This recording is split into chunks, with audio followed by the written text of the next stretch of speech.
If you love crazy, unbelievable stories, make sure to subscribe and hit the bell so you don't miss out. Let's jump right into today's story.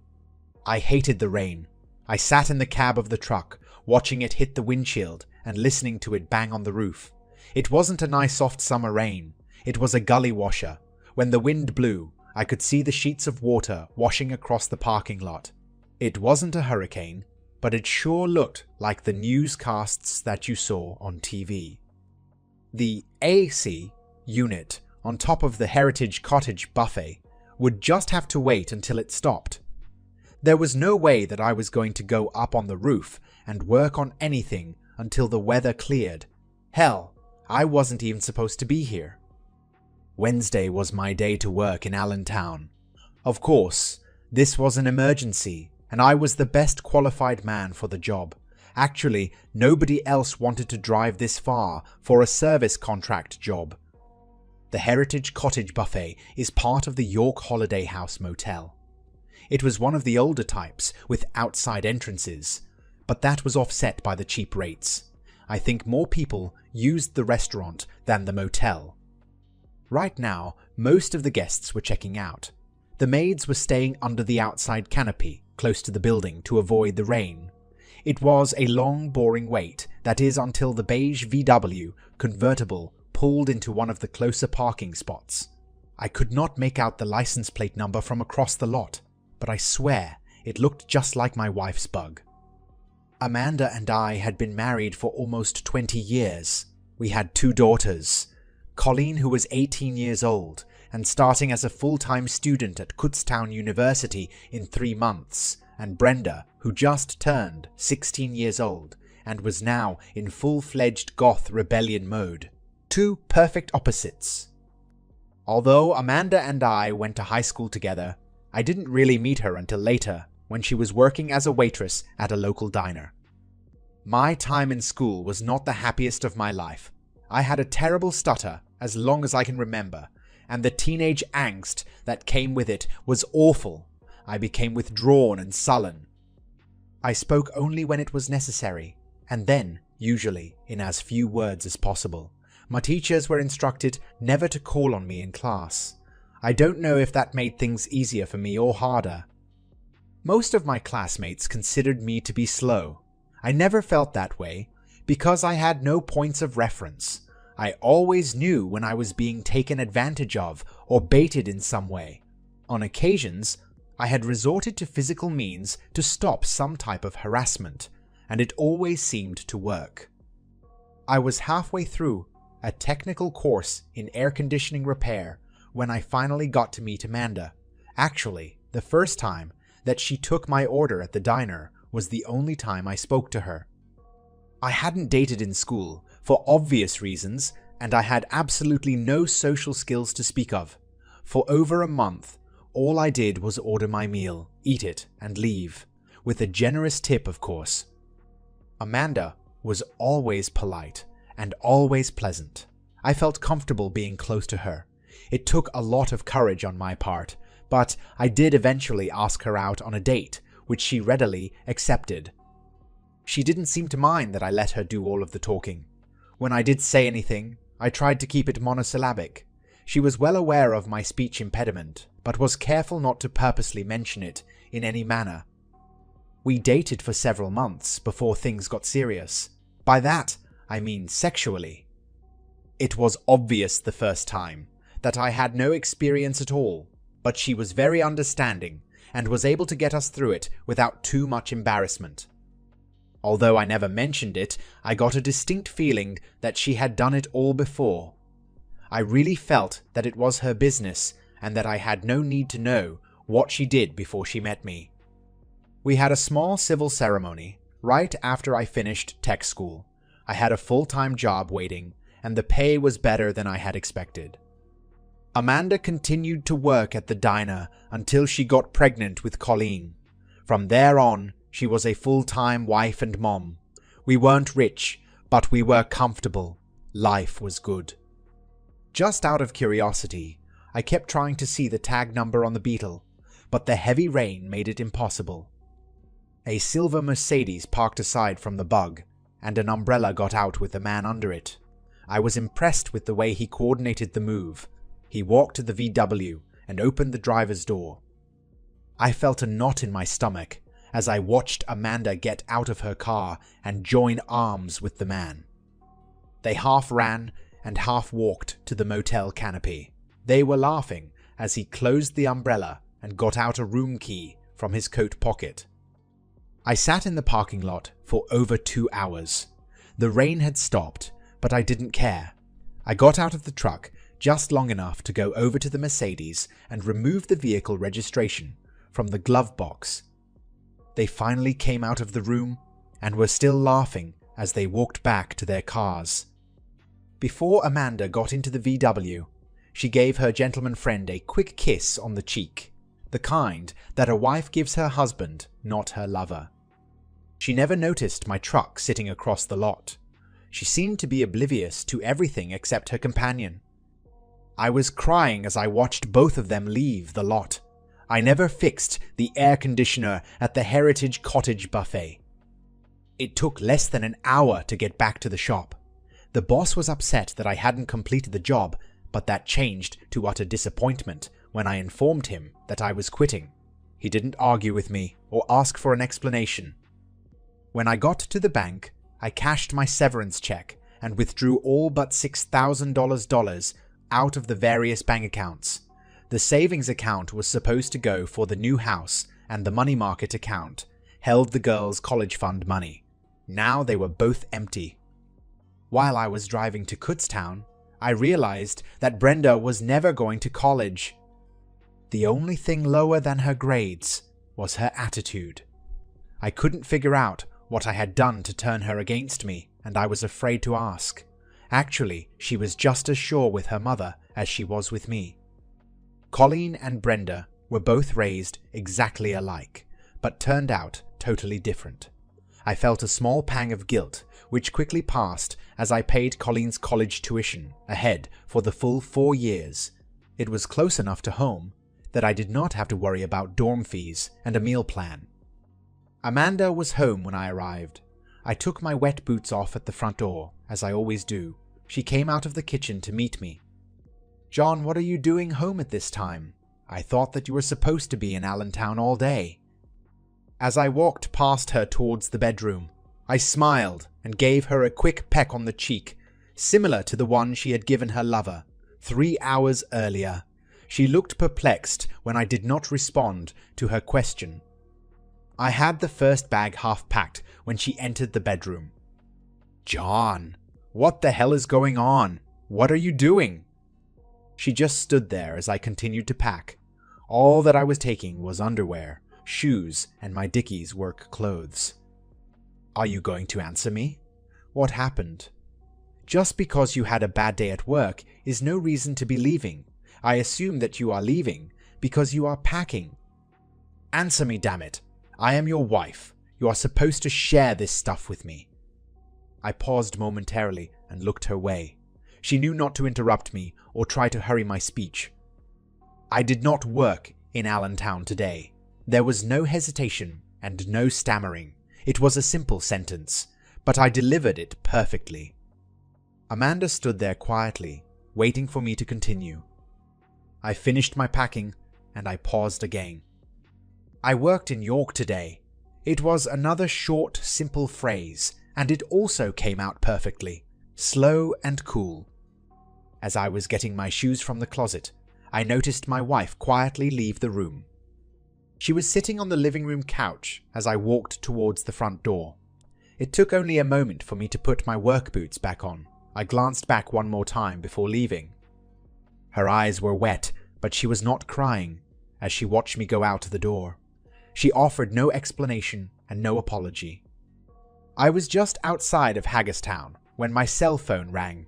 Under the circumstances, I guess, I would have had an easier time communicating if I had learned to text, but just using the cell phone was an achievement for me. It was Colleen. "Hi, Dad. Where are you?" she asked. "Hagerstown. Mom told us that you left, and I just wanted to make sure that you were all right." "I'm fine," I replied. "Dad, is there anything that you want me to do?" Is there any way that I can help? No. It is difficult to have a lot of dialogue with someone when the words don't come smoothly. There were a million things that I wanted to say to my daughter, but didn't feel up to it. Mom told Brenda and me what happened.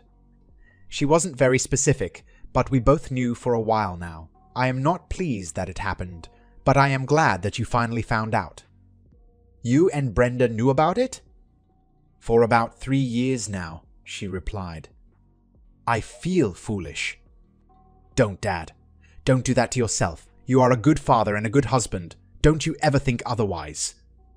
I didn't answer her. I didn't know what to say, and I didn't want to talk anymore. It was too much to take in at one time. My stomach was churning, but I wasn't hungry. Dad? Dad? Are you there? Are you okay? I'll be fine. By the way, I paid your tuition at school for you. I don't care about that. I care about you. Thanks, honey. I have to go now. I turned my phone off without giving her a chance to say anything else. I was having supper at the Cracker Barrel in Harrisonburg when I noticed a small ad for a facility maintenance manager with an emphasis on air conditioning and heating. After a quick phone call, I had an interview for the next morning. I never actually had an interview for any type of job before, so I was a bit anxious. My obvious speech impediment did not help my confidence. If I got it, fine. If not, nothing is lost. Oakbrook Meadows was a small church-affiliated retirement home. It was old and looked as if it had been added onto several times. There was no structure or organization for the entire facility. It was a hodgepodge of buildings that desperately needed help. Good morning. You must be Mr. Tyson. My name is Don Watson. Do you mind if I call you John? That's fine. We shook hands and I sat down.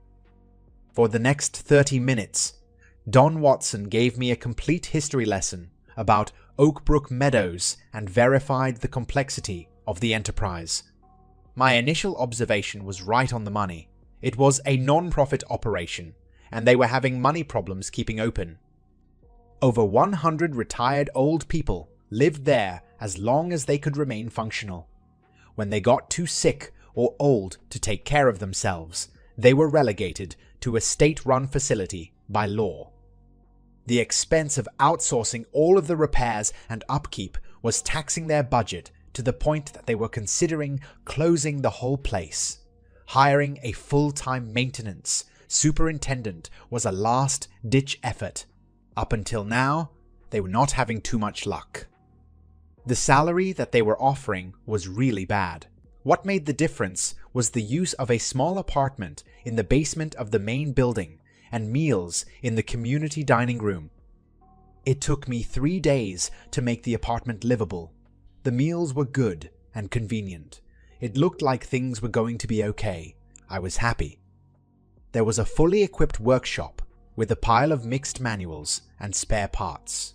The air conditioning and heating did not look like a problem, but I had no experience with things like dishwashers, ranges, and walk-in refrigeration units. Plumbing difficulties baffled me, but I rallied through them. Things started out pretty slow. After tackling a few things that needed immediate repair, I did a complete inventory of items that did or would require some sort of maintenance or servicing. I tried to balance things a bit so I could mix some easy jobs with some more complex ones. That would take a bit of pressure off the day-to-day operation. Of course, critical problems took priority. It only took a few weeks to get settled into a comfortable routine. During the day, I took care of business, and at night, I took care of making my new habitat livable. I kept my cell phone charged, but turned off. I had a facility phone for work and an old Windows 7 computer, which I set up to keep track of maintenance. Don was happy with my work, and I was happy with the situation as a whole. Life was good. It had been over 3 months since I left. I decided to call Colleen on her birthday. This was my first contact since I left. I was surprised that no one had tried to get in touch with me, and depressed that no one cared enough to try. Of course, my phone was turned off. almost all of that time. "Colleen, it's Dad. Happy birthday." "Dad, how great to hear from you. You had your phone turned off. Where are you and what are you doing? I was worried about you."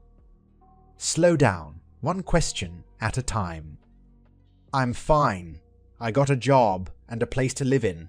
I am more concerned with how you are doing." "School is good. I am in a dorm room with 2 other girls. I went on the meal plan rather than going home to eat. I have a part-time job at a sandwich shop near the campus." "Do you need anything?" "No, I am fine," she replied. "Is everything else okay?" "No, not really. Mom, of course, is very depressed. She told Brenda and me what happened. I don't think she is sorry about what she did, but she is sorry that she got caught. She got a job at Zin's diner, but I don't think she is making enough to keep the house. She sold all of your tools and stuff from the garage and is selling off furniture. The last time I talked to her, she said that she was going to go to the bank about the mortgage payment. I think she is going to let the house go back." "That's a shame. It was a nice house," I replied. "Oh, by the way, Brenda is gone. In case you didn't know, you are not Brenda's biological father. It is some guy from Gettysburg named Samuelson. I think it is the guy that she was meeting the day you found out. In any case, Brenda left and sent a postcard from San Francisco.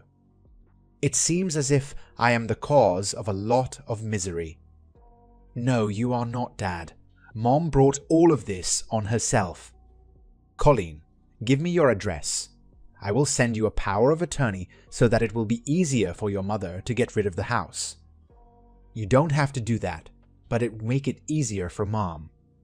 The employees did not eat with the Oakbrook Meadows residents. They had their meals a bit later and in a separate section of the dining room. By this time, I was friends with the other employees and several of the inmates. I don't know why I thought of them as inmates, but it seemed appropriate. Ivy James soon became a regular at my lunch table.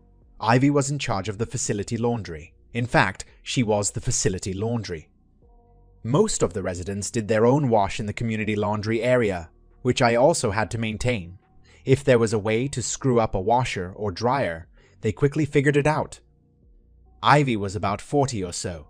She wasn't a raving beauty, but she wasn't a dog either. I found out that she was single and had never been married. She lived with her parents, and they dropped her off and picked her up from work. What set her apart from everyone else and endeared her to me was that she was deaf.